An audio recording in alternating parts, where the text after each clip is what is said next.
بسم اللہ الرحمن الرحیم۔ السلام علیکم روحانی دوستو۔ سلسلہ ابکری میگزین کٹ پیس، گھر کا سکون اولاد کا چین مجھے مل گیا۔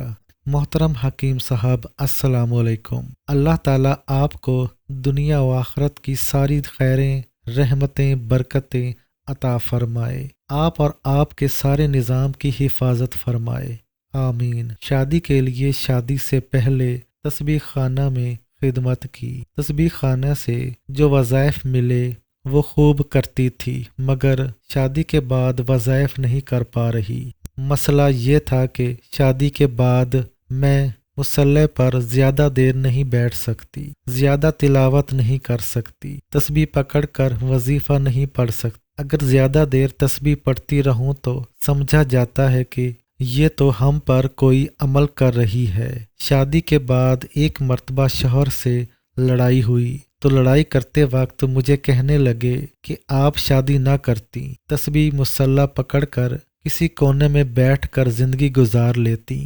واقعہ کچھ یوں ہوا کہ ایک دو مرتبہ رات کو میں مصلی پر بیٹھ کر دیر تک تسبیح پڑھتی رہی اور قرآن کی تلاوت کرتی رہی، کیونکہ میں صبح کو مصروفیت کی وجہ سے پڑھ نہیں سکتی تھی، جبکہ رات کو میرے شوہر مجھے مصلی پر نہیں دیکھنا چاہتے تھے۔ ایک مرتبہ پھر ایسا ہی ہوا، وہ بیڈ پر بیٹھ کر میرا انتظار کرتے رہے اور میں وظیفے میں مگن رہی۔ ان کی خواہش تھی میں ان کے پاس آ کر بیٹھوں، باتیں کروں، مگر مجھے میرے وظیفے کی فکر تھی کہ دن بدن تعداد کم ہو رہی ہے۔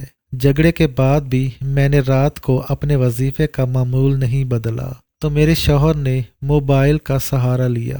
اب وہ بھی رات دیر تک موبائل میں مشغول رہتے ہیں اور جب تھک جاتے ہیں تو پہلو بدل کر سو جاتے ہیں۔ پھر ہمارے جھگڑے بڑھنا شروع ہوئے اور بڑھتے گئے۔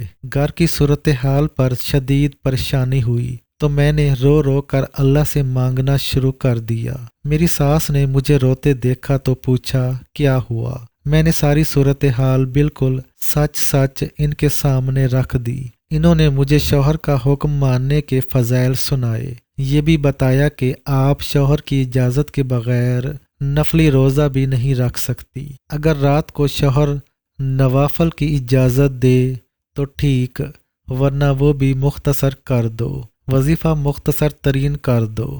اگر شوہر ناراض ہو جائے تو رب بھی ناراض ہو جاتا ہے۔ بس اللہ نے میرا رونا قبول کر لیا اور مجھے اصل راہ دکھا دی۔ اب میں نے شوہر کو وقت دینا شروع کر دیا ہے۔ شوہر کے کمرے میں آتے ہی تمام مصروفیات ترک کر کے ان کو خاص طور پر وقت دیتی ہوں۔ پھر بھی کسی بات پر کبھی شوہر ناراض ہو جائیں تو بیٹھے بیٹھے 21 مرتبہ سورۃ قریش پڑھ کر ان کے چہرے پر پھونک مار دیتی ہوں۔ یقین کیجئے صرف چند سیکنڈ لگتے ہیں، مزاج بالکل نرم اور خوشگوار ہو جاتا ہے۔ انتہائی کامیاب ٹوٹکا ہے تمام بیویوں کے لیے۔